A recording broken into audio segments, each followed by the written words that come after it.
Welcome to Let Me Fix This. Enjoy the video. In this video, I will explain how to replace fuel pump on Toyota Tacoma, easy method. Start by relieving fuel pressure, disconnecting the battery, and draining any residual fuel from the lines. Remove the back seat or access panel to reach the pump assembly safely and keep a clean workspace. Label hoses and electrical connectors as you go and have a container ready for old fuel to avoid spills and contamination. With the battery disconnected and pressure relieved, carefully disconnect electrical connectors and fuel hoses using shop rags to catch drips. Unscrew the access plate or remove the rear seat to expose the pump module, then remove the retaining ring or bolts in a clockwise method to avoid damage.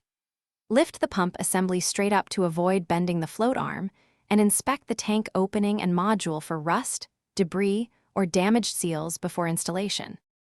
Quick recommendation and a small aside that fits right into a long repair day. I wear darn tough socks in the shop because they stay comfortable and hold up under grease and long hours. And yes, they come with a lifetime warranty, which feels oddly satisfying when finishing a tough job.